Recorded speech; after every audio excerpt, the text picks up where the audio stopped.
Hi, welcome to our channel. మన రాష్ట్ర ముఖ్యమంత్రి రేవంత్ రెడ్డి గారని అందరికీ తెలుసు. కానీ ఆయనను ప్రభావితం చేస్తూ మరొక వ్యక్తి వ్యవహారాలు నడిపిస్తున్నాడని చెప్పి రాజకీయాల్లో టాక్ నడుస్తుంది. అతన్ని షాడో సీఎం అని చెప్పేసి అంటున్నారు. అయితే ఎవరతను, ఎవరా షాడో సీఎం, ఏమిటా కథ, ఎవరా వ్యక్తి, తదితర వివరాలు తెలుసుకుందాం. శ్రవణ్ కుమార్ గారు. సార్ నమస్తే అండి. నమస్తే అండి. సార్, రేవంత్ రెడ్డి గారిని ఇన్ఫ్లుయెన్స్ చేస్తూ ఒక షాడో సీఎం ఉన్నారు అని చెప్పేసి రాజకీయాల్లో చర్చ నడుస్తోంది. సాధారణంగానైతే తెలుగు రాష్ట్రాల్లో మనం ఇంతవరకు చూసిన రాజకీయాల్లో ఐదారు ముఖ్యమంత్రి గారి భార్యనో లేకపోతే కొడుకు లేదా కుటుంబ సభ్యులు, తమ్ముడు, వీళ్ళు షాడో సీఎంలు అని చెప్పేసి ఒక టాక్ నడుస్తుంది. అయితే ఇక్కడ రేవంత్ రెడ్డి గారి కుటుంబ సభ్యులు కాకుండా మరో వ్యక్తి రేవంత్ రెడ్డి గారిని ప్రభావితం చేస్తున్నారని చెప్పేసి అతన్ని షాడో సీఎం అని చెప్పి అంటున్నారు.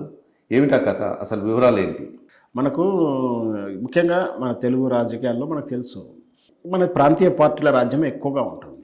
దాంట్లో జనరల్గా ఏంటంటే ప్రాంతీయ పార్టీ కాబట్టి ఆ పార్టీ నాయకుడు లేదా పార్టీ ఓనర్ అయినటువంటి భార్య, కుమారుడు అయితే మనకు తెలుసు. స్పష్టంగా తెలుగుదేశం అయితే మన నారా చంద్రబాబు అల్లుడి కొన్నాళ్ళు, తర్వాత లక్ష్మీ పార్వతి రెండో భార్యగా వచ్చినటువంటి ఇట్లా చూసాం. అదే జాతీయ పార్టీ కాంగ్రెస్లో అయితే అక్కడ ముఖ్యమంత్రులు ఎక్కువ ఉంటారు. వాస్తవానికి ఏంటంటే అందరూ ముఖ్యమంత్రులే, క్యాండిడేట్స్ అందరూ కూడా ముఖ్యమంత్రులే, ప్రతి మంత్రి కూడా ముఖ్యమంత్రి తీరుగానే ఫీల్ అవుతూ పనిచేస్తుంటారు. ఆ ఫీల్ ఒకసారి ఎక్కువ స్థాయి కూడా అవుతుంటుంది. సీఎంలు ఎక్కువ ఇంతవరకు చూస్తుంటాం. కానీ ఇప్పుడు కొత్తగా ఏంటంటే షాడో సీఎం చూస్తున్నాం. ఈ విషయం కాస్త ఎంత భావదారిద్ర్యం అంటే ఒక 30-40 రోజుల్లోనే ఇంత దిగజారినటువంటి విధానం కనిపిస్తుందని ఊహించలేదు తెలంగాణ సమాజం.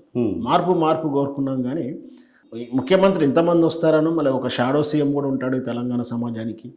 కనబడే సీఎం కాకుండా కనబడని షాడో సీఎం ఒకడు ఉంటారని ఊహించలేదు.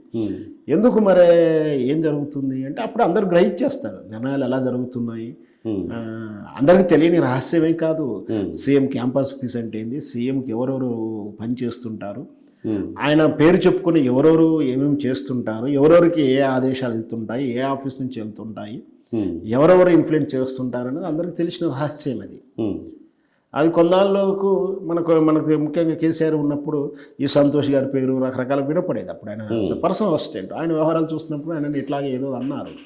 ఆ తర్వాత ఆయన ఎంపీని చేసేస్తారు. అదంతా కూడా అఫీషియల్ అయిపోయింది.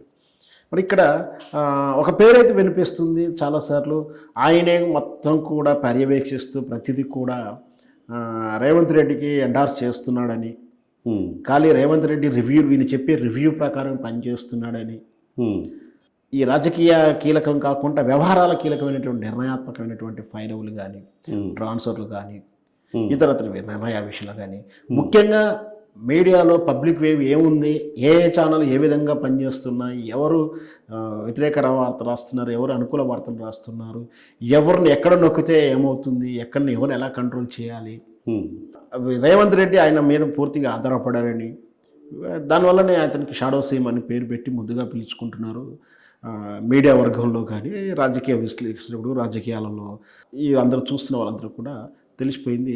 అతను ఎవరేం కాదు, కర్రె శ్రీరామ్ గారని దక్కన్ క్రానికల్లో ఎడిటర్గా చేశాడు. ఎన్నికలప్పుడు చాలా పాజిటివ్, కాంగ్రెస్కు ఆయనకు అనుకూలంగా పనిచేయడం, ఆ మీడియా మేనేజ్మెంట్ అంతా కూడా తానే చూసుకున్నాడని ఇప్పుడు ఏకంగా ఆయన సలహాదారుడుగా పెట్టేసుకున్నాడు రేవంత్ రెడ్డి. ఇప్పుడు ఆయన ఏ పదవి లేనప్పుడే దావోస్ తీసుకెళ్ళడం కూడా చాలా విమర్శలకు గురైంది. దావోస్కి తీసుకెళ్ళాడని కూడా. దాంతోపాటు ఇప్పుడు ఆయనకు ఏకంగా కేసీఆర్ గారి ప్రభుత్వాన్ని విమర్శించిన రేవంత్ రెడ్డి వీళ్ళకి క్యాబినెట్ ర్యాంకులు ఇవ్వడం, ఆనాడు కేసీఆర్ ఇచ్చిన విధానాన్ని నేను వ్యతిరేకించి కోర్టుకి వెళ్ళడం జరిగింది. మరి తను చేస్తే మాత్రమే శృంగారం అని చెప్పేసుకొని ఎదుటివారు చేసేదానికి ఇంకో పేరు పెట్టేటటువంటి రేవంత్ తీరు దీంట్లో స్పష్టంగా అర్థమైపోతుంది. సో ఆ కర్రె శ్రీరామ్ గారి నిర్ణయాల మేరకే అన్నీ జరుగుతున్నాయని ఇప్పుడు చర్చ జరుగుతూ ఉంది. ప్రతిదీ కూడా ఇతను చెప్పే రిపోర్ట్ ప్రకారం రేవంత్ రెడ్డి పనిచేస్తున్నాడని, లేదా రేవంత్ రెడ్డికి కావాల్సిన అన్ని కూడా ఈయన చక్కబెట్టడం కానీ, దీంతోపాటు ముఖ్యంగా ఆయన తీసుకుంది ఏంటంటే ఈ మీడియాతో సంబంధించినటువంటి ఏ పత్రికలు ఏ విధంగా రాస్తున్నా, ఏ యూట్యూబ్ ఛానల్ ఎవరు ఏ విధంగా రాస్తున్నాడు, వాళ్ళని ఏ విధంగా మ్యానిపులేట్ చేయాలి, వాళ్ళని ఏ విధంగా కంట్రోల్ చేయాలి అని అన్నీ కూడా ఈయన దగ్గరుండి చూస్తున్నాడని ఇప్పుడు రూమర్స్ వస్తున్నాయి. ఇప్పుడే ఏ స్థాయిలు ఉంటే రాబోయే రోజుల్లో ఎన్ని కబ్జాలు, ఎన్ని కలెక్షన్లు ఉంటాయో అవన్నీ కూడా వేచి చూడాలి. కానీ ఒక మీడియా పర్సన్ ఈ విధంగా ప్రభుత్వంలో ఉండి ప్రతిపక్ష పాత్ర వహించాలి ఎప్పుడైనా మీడియా పర్సన్. జర్నలిస్ట్ అనేవాడు ప్రభుత్వాన్ని కాదు, ఇక్కడ ప్రజలకు వ్యతిరేకంగా ఉన్న వార్త చేస్తున్నట్టు వ్యతిరేకంగా ఉన్న విధానాన్ని ప్రశ్నించే తత్వం జర్నలిస్ట్ ఉండాలి. జర్నలిస్ట్ అనేది ఎప్పుడు భజన చేసేలా ఉండకూడదు.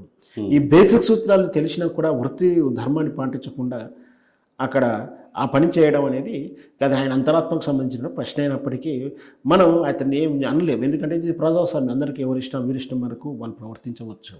ఆ విధంగా షాడో సీఎం ఇప్పుడు ఆయన నేతృత్వంలోనే అన్నీ జరుగుతున్నాయని ఇప్పుడు మనకు అందుతున్నటువంటి విశ్లేషణ. ధన్యవాదాలు శ్రవణ్ కుమార్. థ్యాంక్ యూ అండి.